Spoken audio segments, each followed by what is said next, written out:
আসসালামু আলাইকুম। যারা নতুন আছেন আমার চ্যানেলটা সাবস্ক্রাইব করে দিবেন, আর যারা সাবস্ক্রাইব করেছেন তাদেরকে অসংখ্য ধন্যবাদ।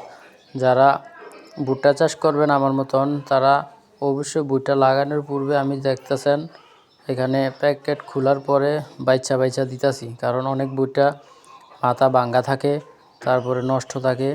এগুলা যখন পোলাপান দিয়ে লাগায় তারা তো ওইটি খেয়াল করে না, ভুট্টা ফেলায় দেয়।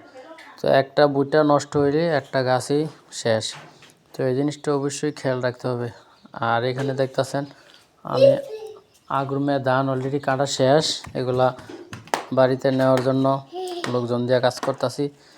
আর ধান নেওয়ার পরে জমিটা পরিষ্কার করে এবার এই বছরকার নতুন পদ্ধতিতে ভুট্টা চাষ করতেছি।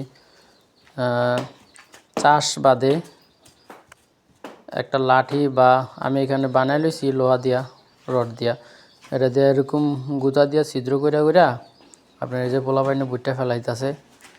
আর কৃষকের ছেলে তো কৃষকই, দেখেন আমার সাথে আমার ছেলেও 3 বছর বয়স আমার সাথে কাজ করতেছে। যতই কই বাড়িতে জায়গা না যাইব না। তো এই সব অবস্থা। তো দেখা যাক এবছর নতুন পদ্ধতিতে ভুট্টা চাষ করতেছি, দেখা যাক কী ফলন, ইনশাল্লাহ আপনাদেরকে দেখাবো এবং জানাবো। তো ভিডিওটা আজকের মতো এখানেই সমাপ্ত। আল্লাহ হাফেজ, ভালো থাকবেন।